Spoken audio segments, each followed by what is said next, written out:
നമസ്കാരം. ഇന്നത്തെ വീഡിയോ പാലക്കാട് നിന്നുള്ള കുറച്ച് കുളിർമയുള്ള കാഴ്ചകളാണ്. 37 ഡിഗ്രി മുതൽ 41 ഡിഗ്രി വരെ ചൂട് ഉണ്ടാവാറുള്ള പാലക്കാട് നിന്നും കണ്ണിന് കുളിർമയുള്ള ചില കാഴ്ചകളാണ്. അതായത് പാലക്കാട് ടൗണിൽ നിന്ന് 31 കിലോമീറ്റർ അകലെ ചിറ്റൂർ താലൂക്കിൽ കമ്പാലത്തറ എന്ന് പറഞ്ഞിട്ടുള്ള അല്ലെങ്കിൽ വെങ്കലക്കയം എന്ന് പറയുന്ന ഒരു ഡാമുണ്ട്. ആ ഡാമിൻ്റെ വിശേഷങ്ങളാണ് ഇന്നത്തെ വീഡിയോയിൽ ഉൾപ്പെടുത്തിയിട്ടുള്ളത്.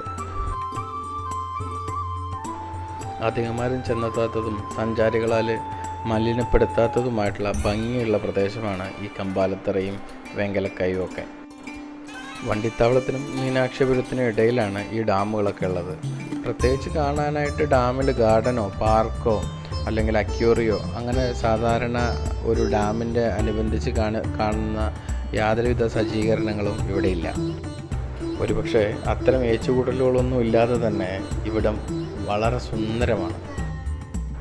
അധികം സഞ്ചാരികൾ എത്താത്തത് കൊണ്ട് തന്നെ ഇവിടെ പ്ലാസ്റ്റിക് മാലിന്യങ്ങളോ മറ്റു മാലിന്യങ്ങളോ ഇല്ലയെന്ന് തന്നെ പറയാം. ഇനി വരുന്ന യാത്രക്കാരും അല്ലെങ്കിൽ ഇനി വരുന്ന സഞ്ചാരികളും ഇവിടം മലിനമാക്കാതിരിക്കുക എന്നുള്ളതാണ് എനിക്ക് ആദ്യമായിട്ട് പറയാനുള്ളത്. ഡാമിൻ്റെ റിസർവോയർ ഒരു തടാക തുല്യമായിട്ടുള്ള കാഴ്ചയാണ്. ഒന്ന് ശ്രദ്ധിച്ച് നോക്കിക്കഴിഞ്ഞാൽ നീർക്കാക്കകളും താറാവുകളും പലതരത്തിലുള്ള ജലജീവികളും ഇവിടെ കാണാൻ കഴിയും.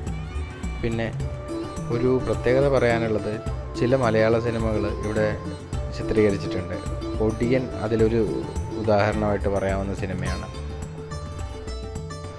ഡാമിലും പരിസര പ്രദേശങ്ങളിലുമായിട്ട് വളരെയധികം കരിമ്പനകൾ കാണാൻ കഴിയും. ഈ കരിമ്പനകൾ തമിഴ്നാട്ടിലും പാലക്കാട് ജില്ലയിലും സാധാരണമായിട്ട് കാണാറുള്ളതാണ്. ഒരുപക്ഷെ മറ്റു ജില്ലകളിൽ അത്ര സാധാരണമായിട്ട് കരിമ്പനകൾ കാണാറില്ല, ഒരുപക്ഷെ ഇല്ലയെന്ന് തന്നെ പറയാം. പിന്നെ കരിമ്പന ഒരു കൽപ്പവൃക്ഷമൊന്നുമല്ല, എങ്കിൽ തന്നെയും ഇതിൻ്റെ ഒട്ടുമിക്ക ഭാഗങ്ങളും ഉപയോഗിക്കാറുണ്ടെന്ന് വേണം പറയാൻ. തടി വീട് നിർമ്മാണത്തിനും ഫർണിച്ചർ ഉണ്ടാക്കാനൊക്കെ ആയിട്ട് ഉപയോഗിക്കാറുണ്ട്. അതുപോലെ ഇതിൻ്റെ പനമ്പട്ട വീട് മേയാനും കൗതുക വസ്തുക്കൾക്കും ഒക്കെ ആയിട്ട് ഉപയോഗിക്കാറുണ്ട്. അതുപോലെ തന്നെ പനയിൽ നിന്ന് കള്ളെടുക്കാറുണ്ട്.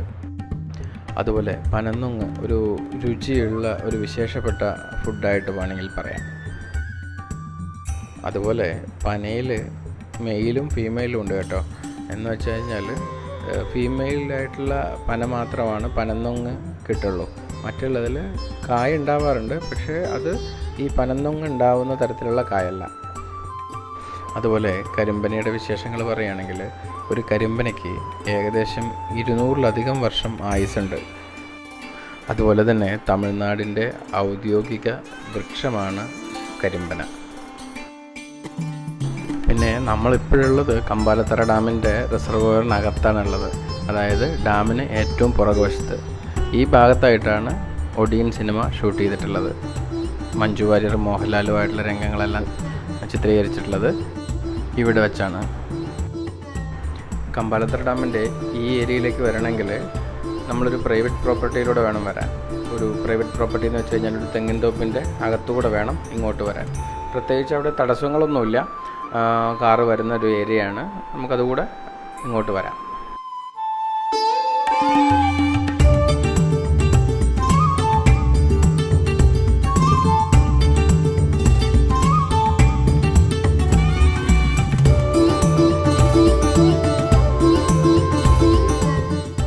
അതുപോലെ തന്നെ പാലക്കാടിൻ്റെ ഈ പ്രദേശത്ത് കൂടുതലായിട്ടും ഫാമുകളും ഫാം ഹൗസുകളും കൃഷിസ്ഥലങ്ങളൊക്കെയാണ് ഉള്ളത്. കൂടുതലായിട്ടും തമിഴ്നാട്ടിൽ നിന്നുള്ള ആളുകളൊക്കെയാണ് ഈ ഭാഗത്ത് കൃഷി ചെയ്യുന്നതായിട്ട് കണ്ടിട്ടുള്ളത്. ഈ വണ്ടിത്താവളം മീനാക്ഷിപുരം ഭാഗങ്ങളിൽ കൂടുതലായിട്ടും മാങ്ങ കൃഷിയും അതുപോലെ തന്നെ പേരക്കയും തെങ്ങും ഒക്കെയാണ് കൂടുതലായിട്ട് കൃഷി ചെയ്യുന്നത്. വളരെ ചെറിയ തോതിലെങ്കിലും നെൽകൃഷി ഉണ്ടെന്ന് തന്നെ പറയാം. നെൽകൃഷി കൂടുതലും ചിറ്റൂർ ഭാഗങ്ങളിലേക്കായിട്ടാണുള്ളത്.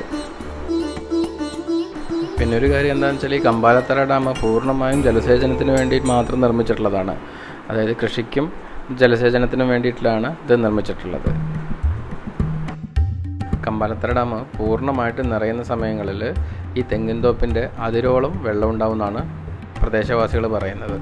അതുപോലെ തന്നെ അതിൻ്റെ അടുത്തായിട്ട് ഒരു ചെറിയൊരു ആൽമരവും ഒരു ചെറിയ അമ്പലവും ഒക്കെ ഉണ്ട്. കമ്പാലത്തറ ഡാമിനെ കുറിച്ച് പറയുകയാണെങ്കിൽ യഥാർത്ഥത്തിൽ ഒരു 3 ഡാമിനെ കുറിച്ച് സംസാരിക്കേണ്ടതുണ്ട്. മൂലത്തറ ഡാം, കമ്പാലത്തറ ഡാം, പിന്നെ വെങ്കലക്കയം ഡാം. നമ്മളിപ്പോൾ കാണുന്നത് കമ്പാലത്തറ ഡാമാണ്. ഈ കമ്പാലത്തറ ഡാമിൻ്റെ മുകളിലൂടെയാണ് ഇപ്പോൾ നമ്മൾ പോയിക്കൊണ്ടിരിക്കുന്നത്. യഥാർത്ഥത്തിൽ കമ്പാലത്തറ ഡാം പൂർണ്ണമായും മൂലത്തറ ഡാമിനെ ആശ്രയിച്ച് നിലനിൽക്കുന്ന ഒരു ഡാമാണ്. മൂലത്തറ ഡാമിൽ നിന്നുള്ള വെള്ളമാണ് കമ്പാലത്തറ ഡാമിനെ ഫില്ല് ചെയ്യിക്കുന്നതും അത് ജലസേചനത്തിനായിട്ട് ഉപയോഗിക്കുന്നതും. അതുപോലെ തന്നെ വെങ്കലക്കയം ഡാം പൂർണ്ണമായിട്ടും ആശ്രയിക്കുന്നത് ഈ കമ്പാലത്തറ ഡാമിനാണ്.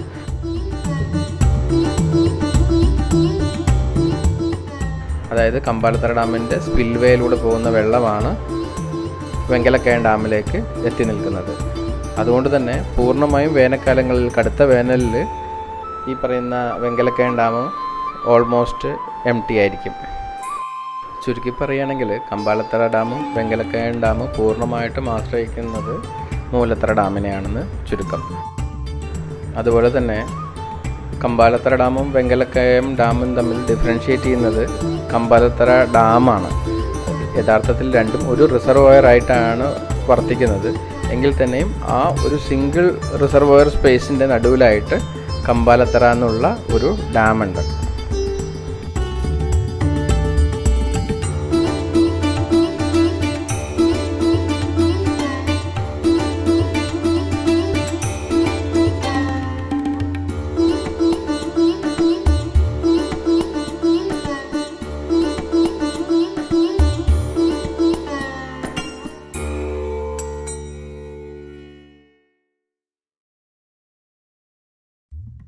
ഞാൻ ഈ കമ്പാലത്തറ ഡാമിൽ വരുമ്പോഴാണ് ആദ്യമായിട്ട് നാട്ടിൽ വളർത്തുന്ന താറാവല്ലാതെ കാട്ടുതാറാവുണ്ടെന്ന് മനസ്സിലാക്കുന്നത്.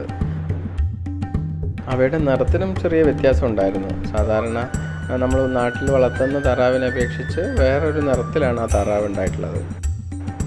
ഈ താറാവിൻ്റെ കാഴ്ചകളും കമ്പാലത്തറ ഡാമിൻ്റെ കാഴ്ചകൾക്കും ശേഷം നേരെ പോയത് വെങ്കലക്കയം ഡാം കാണാനായിരുന്നു.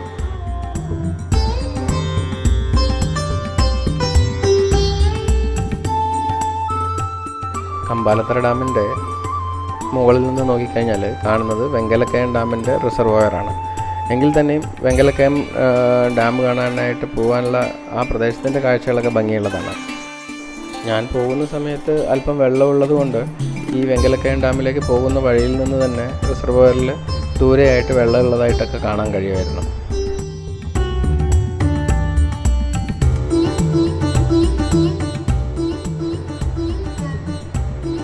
വെങ്കലക്കയം ഡാമിൻ്റെ റിസർവോയറിലെ കാഴ്ചകൾ കമ്പാലത്തറ ഡാമിൻ്റെ റിസർവോയർ കാഴ്ചകൾ തമ്മിൽ വലിയ വ്യത്യാസമൊന്നുമില്ല.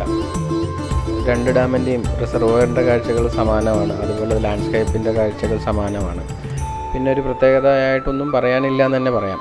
രണ്ട് ഡാമിനും ഒരു ഷട്ടർ തന്നെയാണ് ഉള്ളത്. അതേപോലെ തന്നെ ഒരു സ്പിൽവേയും രണ്ട് ഡാമിനുമുണ്ട്. ഏറെക്കുറെ സമാനമായിട്ടുള്ള കാഴ്ചകളാണ് വെങ്കലക്കയത്തിൻ്റെയും അതുപോലെ തന്നെ കമ്പാലത്തറയുടെയും കാഴ്ചകളിലായിട്ടുള്ളത്. പിന്നെ ഒരു മാറ്റം പറയുകയാണെങ്കിൽ വെങ്കലക്കയം ഡാമിലേക്ക് വാഹനങ്ങൾ ഇറക്കുന്നതിൽ നിരോധിച്ചിട്ടൊന്നുമില്ല. മിക്കവാറും ആളുകളൊക്കെ വണ്ടി കഴുകാനൊക്കെ ആയിട്ട് തന്നെ വെങ്കലക്കയം ഡാമിൻ്റെ അകത്തേക്ക് ഇറക്കാറുണ്ട്. ഒരുപക്ഷെ അങ്ങനെ ഒരു നിരോധനം ഉണ്ടോയെന്ന് എനിക്കറിയില്ല. കാര്യം അങ്ങനെ ഒരു ബോർഡോ അങ്ങനെ ഒരു സെക്യൂരിറ്റിയോ അങ്ങനെയുള്ള സൗകര്യങ്ങളോ സജ്ജീകരണങ്ങളോ ഒന്നും തന്നെ അവിടെ ഇല്ല. പിന്നെ ഡാമിലെ അകത്തുള്ള കാഴ്ചകളിൽ വാഹനങ്ങൾ ഓടിയിട്ടുള്ള പാടുകൾ കണ്ടതുകൊണ്ടാണ് ഞാൻ അങ്ങനെ പറഞ്ഞിട്ടുള്ളത്. യഥാർത്ഥത്തിൽ അങ്ങനെ ഒരു നിയന്ത്രണം ഉണ്ടോയെന്ന് എനിക്കറിയില്ല. എങ്കിൽ തന്നെയും തദ്ദേശീയരായിട്ടുള്ള ആളുകൾ അവരുടെ വാഹനങ്ങൾ കഴുകാനും മറ്റുമൊക്കെ ആയിട്ട് ഇതിനകത്തേക്ക് ഇറക്കാറുണ്ട് എന്നാണ് അറിയാൻ കഴിഞ്ഞത്. ഏറെക്കുറെ ഒരു 75% ഏരിയയും ഒരു പുൽത്തകിടിയായിട്ടാണ് ഉള്ളത്. ഒരു 25% ഭാഗത്ത് വെള്ളമുള്ളതായിട്ടുമുണ്ട്. മഴക്കാലങ്ങളിൽ ഈ ഡാം പൂർണ്ണമായിട്ടും നിറയാൻ സാധ്യതയുണ്ട്. കാര്യം എന്താണെന്ന് വെച്ചാൽ സ്പിൽവേയിലൂടെ വെള്ളം ഒഴുകിയ പാടുകളും മറ്റുമൊക്കെ ഉണ്ട്. അതുപോലെ ഇപ്പോഴുള്ള കാഴ്ച എന്താണെന്ന് വെച്ച് കഴിഞ്ഞാൽ വലിയ ഒരു പുൽത്തകിടിയുള്ള മൈതാനത്ത് നടുവിലായിട്ട് കുറച്ച് വെള്ളമുള്ള ഒരു ഏരിയ പോലെയാണ് ഇപ്പോൾ ഈ ഡാം കാണുന്നത്. ഈ വളരെ അടുത്ത കാലത്തായിട്ട് കളേഴ്സ് ഓഫ് ഭാരതിൻ്റെ ഇന്ത്യയിലെ 10 സൗന്ദര്യമുള്ള സ്ഥലങ്ങളുടെ ലിസ്റ്റ് എടുത്തപ്പോൾ അതിൽ കൊല്ലങ്കോട് ഇടം പിടിച്ചു. അങ്ങനെ പാലക്കാട്ടിലേക്ക് വളരെയധികം സഞ്ചാരികൾ ഇന്ന് എത്താറുണ്ട്. ആ സഞ്ചാരികളോട് എനിക്ക് പറയാനുള്ളത്, കൊല്ലങ്കോടിൻ്റെ കാഴ്ചകൾ കണ്ടു മടങ്ങുമ്പോൾ വളരെ അധികം ഒന്നും ദൂരം ഇല്ലാത്ത ഒരു ഏരിയയാണ് ഈ കമ്പാലത്തറയും വെങ്കലക്കയും ഒക്കെ. പറ്റുമെങ്കിൽ ഈ സ്ഥലവും കൂടെ ഒന്ന് കണ്ടിട്ട് പോകുന്നത് നല്ലതായിരിക്കും. പാലക്കാട് ജില്ലയിലുള്ള ഒരു സാധാരണക്കാരനായിട്ടുള്ള ഒരാളോട് കൊല്ലങ്കോട് ഇന്ത്യയിലെ 10 സൗന്ദര്യമുള്ള ഗ്രാമങ്ങളിലൊന്നായിട്ട് തിരഞ്ഞെടുത്തു എന്ന് പറയുമ്പോൾ അവർ പറയാറ്, സാധാരണ പാലക്കാടിലെ മറ്റുള്ള എല്ലാ ഗ്രാമപ്രദേശങ്ങളും പോലെ തന്നെയുള്ള സൗന്ദര്യമല്ലേ കൊല്ലങ്കോടിനുള്ളൂ എന്നുള്ളതാണ് എല്ലാവരും പറയാറ്. ഒരുപക്ഷെ എല്ലാ ഗ്രാമപ്രദേശവും ഒരുപോലെ ഭംഗിയുള്ളതായതുകൊണ്ടാവാം അങ്ങനെ ഒരു ക്ലാസിഫിക്കേഷനിൽ ആ ഗ്രാമവാസികൾ എത്തിപ്പെടാത്തത്. അതുകൊണ്ട് തന്നെ ഞാൻ പറയുന്നു, കമ്പാലത്തറയും മീനാക്ഷിപുരവും ഈ പറയുന്ന വെങ്കലക്കായും ഡാമും ഒക്കെ കൊല്ലങ്കോടിനെ ഇഷ്ടപ്പെടുന്ന എല്ലാവർക്കും തന്നെ, അല്ലെങ്കിൽ പാലക്കാടിലെ കാഴ്ചകൾ ഇഷ്ടപ്പെടുന്ന എല്ലാവർക്കും തന്നെ ഇഷ്ടമാവാൻ സാധ്യതയുണ്ട്. പറ്റുമെങ്കിൽ ഒന്ന് വന്ന് കാണുന്നതിൽ തെറ്റില്ലാത്ത കാഴ്ചകളാണ്. എല്ലാവർക്കും തന്നെ കണ്ണിന് കുളിർമയുള്ള കാഴ്ചകളായിരിക്കും ഈ വെങ്കലക്കയവും അല്ലെങ്കിൽ കമ്പാലത്തറയൊക്കെ തരുന്നുണ്ടാവുക. ഈ കമ്പാലത്തറയിലേക്ക് വരാനായിട്ട് അധികം ബുദ്ധിമുട്ടൊന്നുമില്ല. പാലക്കാട് ടൗണിൽ നിന്ന് ഏകദേശം 31 കിലോമീറ്ററാണുള്ളത്. അടുത്തുള്ള റെയിൽവേ സ്റ്റേഷൻ പറയുകയാണെങ്കിൽ ഒലവക്കോട് റെയിൽവേ സ്റ്റേഷനാണ്. ഒലവക്കോട് റെയിൽവേ സ്റ്റേഷനിൽ നിന്നാണെങ്കിൽ ഒരു 4 കിലോമീറ്ററും കൂടെ അധികമാവും. പിന്നെ അതുപോലെ തുടരെ ബസ്സുള്ള ഒരു ഏരിയ ആണ് മീനാക്ഷിപുരവും വണ്ടിത്താവളവും ഒക്കെ. ഈ പറയുന്ന കമ്പാലത്തറയ്ക്ക് അടുത്തുള്ള ബസ് സ്റ്റോപ്പിൽ ഇറങ്ങിയിട്ട് ഒരു ഓട്ടോറിക്ഷ പിടിച്ചാൽ തന്നെ ഈ പ്രദേശമൊക്കെ ചുറ്റിക്കാണാവുന്ന ദൂരമേ ഉള്ളൂ. വളരെ മനോഹരമായിട്ടുള്ള ഭൂപ്രകൃതിയുള്ള ഒരു സ്ഥലമാണ്. പറ്റുമെങ്കിൽ ഈ പാലക്കാട് ജില്ലക്കാരല്ലാത്തവർ ഈ ഭാഗം കാണാൻ വരുന്ന സമയങ്ങളിൽ ഈവനിങ് സമയത്തോ അല്ലെങ്കിൽ രാവിലെ നേരങ്ങളിലോ ഒക്കെ സെലക്ട് ചെയ്യുന്നത് നന്നായിരിക്കും. കാര്യം എന്താണെന്ന് വെച്ച് കഴിഞ്ഞാൽ പാലക്കാടിലെ ചൂട് സഹിക്കാൻ പാലക്കാട്ടുകാർക്ക് മാത്രമേ പറ്റൂ എന്നാണ് എനിക്ക് തോന്നുന്നത്. അത്യാവശ്യം നല്ല ചൂടുള്ള ഒരു ക്ലൈമറ്റാണ് ഇപ്പോൾ പാലക്കാടുള്ളത്. എനിക്ക് സഞ്ചാരികളോട് ഒന്നുകൂടിയേ പറയാനുള്ളൂ, ഇവിടെ മലിനമാക്കരുത് എന്ന് മാത്രം.